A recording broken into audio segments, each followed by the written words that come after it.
এক কথায় রাজ্যের আইন শৃঙ্খলার চূড়ান্ত অবনতি। রাজ্যের বিধায়ক আবাসস্থলগুলি এর আগেও আমরা লক্ষ্য করেছি বিরোধী দলের যারা বিধায়ক বিভিন্ন আবাসস্থলে যারা বসবাস করেন 2018 সালের সরকার পরিবর্তনের পর বিধায়ক আবাসস্থলগুলিতে নিরাপত্তাজনিত একটা ব্যাঘাত এটা সবসময় লক্ষ্য করা গেছে। সাধারণ মানুষ থেকে শুরু করে এই নিরাপত্তার অভাব এখন শাসক দলীয় যারা নির্বাচিত জনপ্রতিনিধি তাদের মধ্যেও এটা তার যে একটা প্রভাব এটা লক্ষ্য করা যাচ্ছে।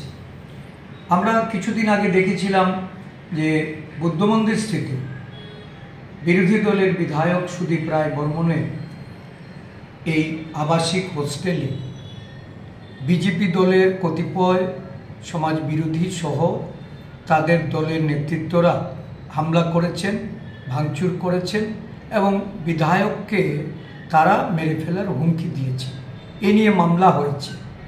এই মামলায় কোনো ধরনের পদক্ষেপ রক্ষা প্রশাসন বা রাজ্যের মুখ্যমন্ত্রী স্বরাষ্ট্রমন্ত্রীর তরফ থেকে তারা গ্রহণ করেনি বলে গত পরশুদিনের যে ঘটনা এটা পুনরায় এই যারা শাসক দলের বিধায়করা যেখানে যে আবাসস্থলে আছেন এই আবাসস্থলে এই ঘটনা পুনরায় সংঘটিত হয়েছে এবং যতদূর জানা গেছে এটা শাসক দলীয় গোষ্ঠীদ্বন্দ্ব এবং এই গোষ্ঠীদ্বন্দ্বে যারাই সেখানে আততায়ী রূপে যাদেরকে গ্রেপ্তার করা হয়েছে এটা অনেকটা ছেলে খেলার মতো ঘটনা ঘটেছে।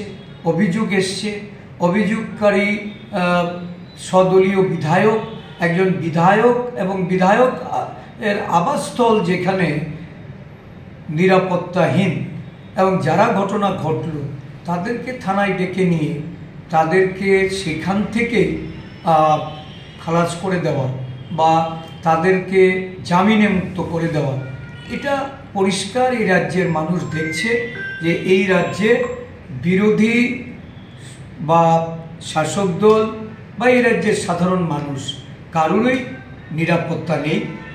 আইনি যে ব্যবস্থাপনা এই ব্যবস্থাপনাতে প্রচণ্ড গলদ এবং সরকার উদাসীন। যেখানে এত বড় একটা ঘটনা সারা রাজ্য জুড়ে মানুষ এই ঘটনায় আতঙ্কিত, ক্ষুব্ধ, সেই ঘটনাকে এত লঘু আকারে নিয়ে তাদেরকে পরিত্রাণ পাইয়ে দেওয়া আর বিরোধী দলের কোনো ছোটোখাটো ঘটনা যখন ঘটে তখন বিরোধী সমর্থকদের জেলে প্রেরণ করে কাউকে 1.5 মাস, 2 মাস, 3 মাস জেলে আটকে রাখা হয় বিনা কারণে। এই ঘটনাগুলি চোখে আঙুল দিয়ে দেখিয়ে দিচ্ছে যে এই প্রশাসন তারা তাদের আইনের যে ব্যবস্থাপনা এই ব্যবস্থাপনাতে চূড়ান্ত গলদ। এই রাজ্যের মানুষ নিরাপদ নয়। এই রাজ্যের লনেসনেস অবস্থাটা এটা সাধারণ মানুষকে ভাবিয়ে তুলেছে।